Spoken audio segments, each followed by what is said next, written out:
Почти 13 тысяч детей в коме болеют ОРВИ и гриппом. Еще 446 учащихся лечатся от коронавируса. Официальная информация Министерства образования. Тревожит то, что инфекции усиливают друг друга, а потому на дистанционку с этого дня ушли все школы Сыктывкара. Уже завтра увидятся лишь по Зуму ухтинские ученики. Еще одна мера, призванная остановить пандемию – изменения, внесенные в указ о введении режима повышенной готовности. Так, библиотеки отныне выдают книги только по предварительной записи, а работодатели должны перевести часть сотрудников на удаленку. Все подробности в материале Анны Зубаревой.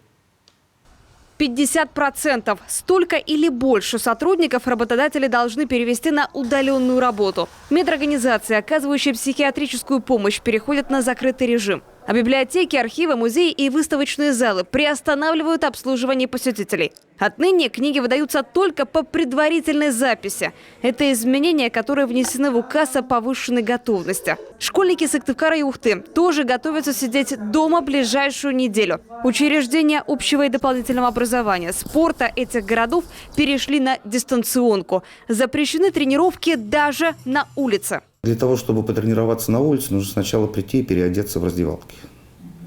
Поэтому я считаю, что нужно максимально сократить возможные контакты на сегодняшний день.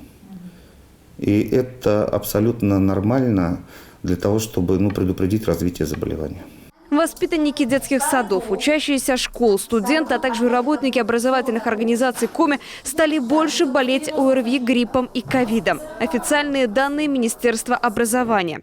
Респираторными заболеваниями и гриппом болеет почти 13 тысяч детей. От коронавируса лечатся еще 446 учащихся.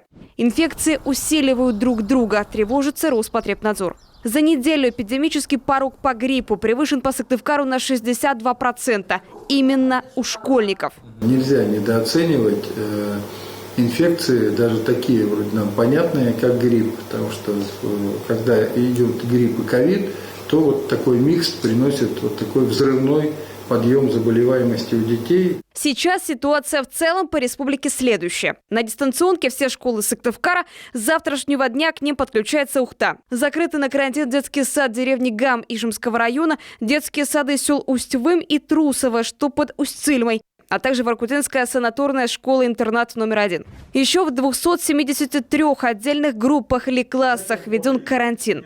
Колледжи, техникумы и вузы продолжают обучение в обычном режиме. Отметим, уровень госпитализации в республике из-за ковида сейчас невысокий. Омикрон протекает легче своего предшественника. Госпитализируется от 30 до 70 человек ориентировочно. В сутки? В сутки. Вот это немного по сравнению с теми цифрами, которые мы регистрировали при появлении на территории республики штамма Дельта.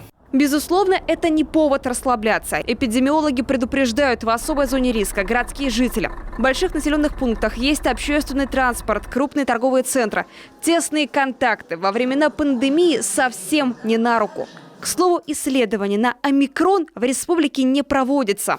Пробы отправляют дважды в неделю в Санкт-Петербург. А потому всю республику на новый штамм пока не проверили. Надо готовиться к тому, что омикрон будет в каждом районе. И 62 случая заражения – это только начало. Я знаю то, что уже с Ухты пробы отправлены.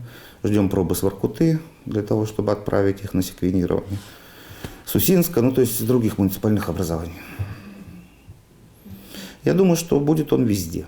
Пик очередной волны прогнозируют через 2 недели. Специалисты говорят, он, как обычно, продлится месяц-полтора. И хотя уровень коллективного иммунитета на территории Коми выше, чем по России, к сожалению, за счет количества переболевших, а не привитых. Замечено, что торговля и сфера услуг вообще саботируют вакцинацию. А тем временем медики напоминают, иммунизация – самый простой способ защитить себя от тяжелых последствий инфекции. Анна Зубарева, Олег Жуковский, телеканал Юрган.